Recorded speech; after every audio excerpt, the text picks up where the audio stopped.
극악무도한 범죄로 전 국민을 충격에 빠뜨린 안산 인질살인 사건. 야, 이 김상은 엄마 돼지 괴롭히고 싶으냐? 이 엄마 데려와! 일말의 죄책감도 갖지 않는 가해자 김상훈의 모습에 범죄 피해자들은 또 한 번 상처를 입어야 했습니다.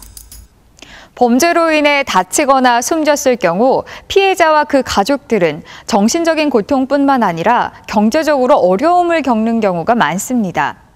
이와 같은 범죄 피해자들을 돕기 위해 검찰이 범죄 피해자에 대한 경제적 지원 업무 처리 지침을 제정하고 직접적인 지원에 나섰습니다. 보험금을 노린 남편이 아내를 물속으로 유인해 익사시킨 홍천강 다슬기 살인 사건. 범죄로 어머니를 잃은 피해자의 딸에게 검찰이 생계비와 학자금 350만 원을 지원했습니다. 서울 장안동 상가 방화 사건. 화상 치료 중 사망한 피해자 A씨의 유족이 치료비와 장례비 781만 원을 지원받고 치료 중인 피해자 B씨는 치료비와 생계비 1,320만 원을 지원받았습니다. 네, 검찰이 사건 발생 초기부터 범죄 피해자의 경제적 지원에 적극 발벗고 나섬으로써 보다 신속하고 실질적인 피해자 지원이 가능하게 됐습니다. 기존에는 범죄 피해자 지원센터라고 해서 법무부에 등록된 사단법인이 있습니다. 그래서 범죄 피해자 지원센터를 통해서 경제적 지원이 다 이루어졌는데요. 이제 검찰에서도 사건 발생 초기부터 이제 피해자를 발굴해서 지원할 수 있도록 검찰에서 경제적 지원에 관한 지침을 마련하고 지원하게 됐습니다. 범죄 피해자의 경제적 지원은 각급 검찰청에 설치된 범죄 피해자 경제적 지원 심의위원회의 심의와 의결 과정을 통해 이루어집니다. 피해자 지원 담당관에게 신청을 하면 저희들이 검토해서 바로 지원하도록 그 절차를 간소화시켰습니다. 함께 배려를 해야 될 것 같고요. 그런 면에서 민간위원으로서 활동을 많이 하겠습니다.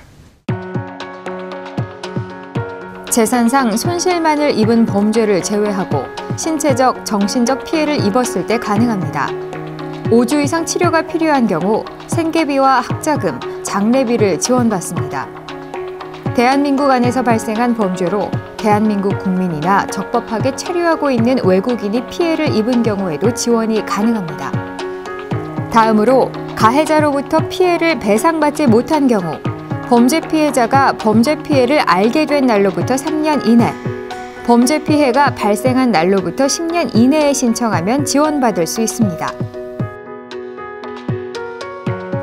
치료비는 원칙적으로 연 1,200만 원 또는 총 3천만 원 한도로 범죄 발생일로부터 5년 동안 받은 치료에 대해서만 지급되고, 생계비는 범죄 피해자 1인일 경우 50만 원, 2인 가족의 경우 80만 원, 2인을 초과하는 경우 가족 1인당 20만 원씩 증액해 3개월까지 지원됩니다.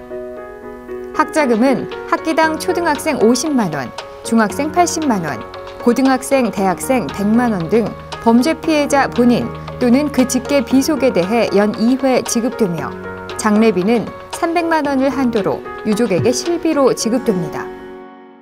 범죄 피해자가 경제적 지원을 받기 위해서는 각 검찰청의 민원실 또는 피해자 지원 담당관에게 신청서를 제출하거나 범죄 피해자 지원센터의 추천을 받아 신청하면 됩니다. 지금까지 검찰에게 묻는다였습니다. 고맙습니다.